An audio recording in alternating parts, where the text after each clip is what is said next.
नमस्कार। मऊगंज जिला जब से बना है, अलग अलग तरीके के मामले समय समय पर सुर्खियों में आते रहते हैं। आज एक ऐसा मामला सामने आया है जो पुलिस विभाग और इनके ठेकेदारों की पोल खोलकर रख दिया है।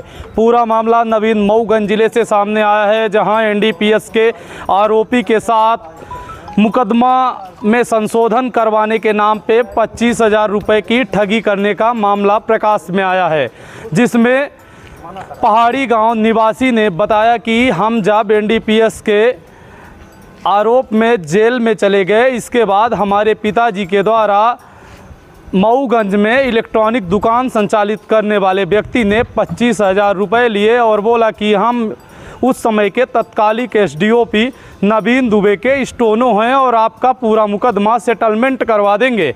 लेकिन ऐसा कुछ नहीं हुआ। एक वर्ष बाद जब आरोपी जेल से छूटकर वापस आया, तब पूरे मामले की जानकारी उसे उसके पिताजी के द्वारा दी गई। तब से वो मऊगंज जिला कार्यालय के एसपी और कलेक्टर के चक्कर लगा रहे हैं, लेकिन पूरे मामले पर अभी तक कोई भी कार्रवाई नहीं हुई। हम सीधे आइए जुड़ते हैं एनडीपीएस एक्ट के आरोपी और इस पूरे मामले के पीड़ित से और जानकारी लेते हैं उनका क्या कुछ कहना है।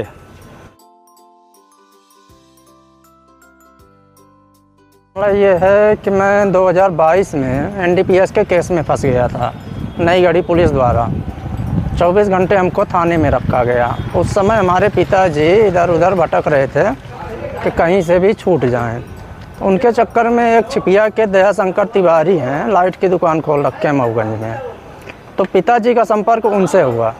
वो बोले कि मैं यहाँ के जो एसडीओपी हैं नवीन साहब, उनसे हमारा अच्छा संपर्क है, हम उनके स्टोनो हैं, हम आपका काम करा देंगे, आपकी धारा कम करा देंगे, आपको सज़ा नहीं होने देंगे। ये सब झांसा दिए हैं। तो पिताजी उनके झांसे में आ गए। वो जो तिवारी जी हैं वो बोले कि ऐसा करो, आप 25,000 रुपये हमको दे दो, हम सारा काम करा देंगे। तो पिताजी हमारे दे दिए पैसा।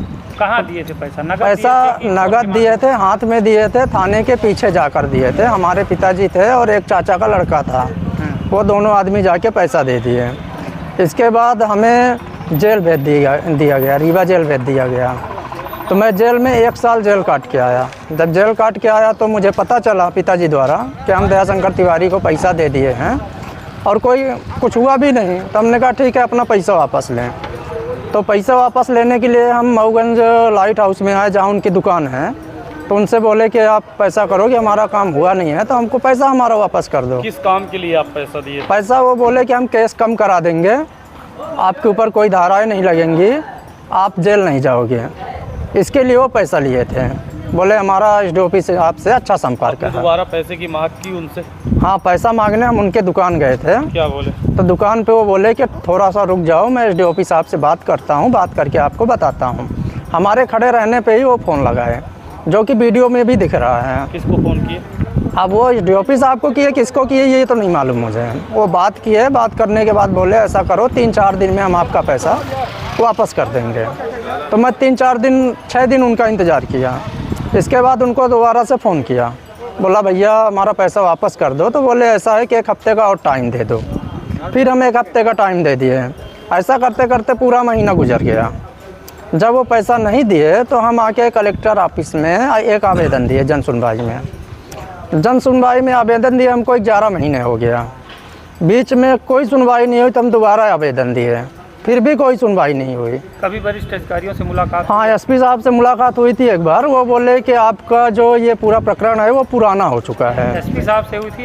एडिशनल एसपी साहब से हुई थी। तो वो बोले कि आपका ये प्रकरण पुराना हो गया है।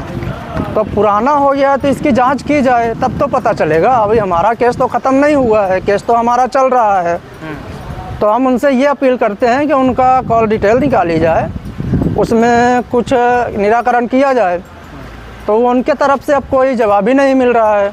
3 बार 4 बार आवेदन दे चुके, आज भी आवेदन देने आए हैं। तो इसमें हमें कुछ समझ में ही नहीं आ रहा। और इसमें जहाँ तक है तो सबकी मिली भगत है, पुलिस वालों की भी है, सबकी है। इसीलिए कोई कार्रवाई हो नहीं रही है। वो लाइट की दुकान खोल रखा है, उसके जरिए वो सबको सामान देता है। कौन सी दुकान है उनकी? ये शिवांशु लाइट करके है। कहाँ पर है? ये मऊगंज में जिला अस्पताल के आसपास है।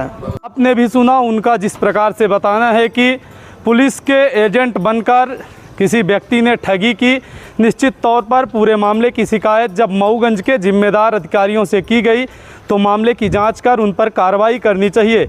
लेकिन जिस प्रकार से वरिष्ठ अधिकारी पूरे मामले को बता रहे हैं कि मामला पुराना हो गया, तो आप अंदाज़ा लगा सकते हैं कि क्या व्यवस्थाएं चल रही हैं।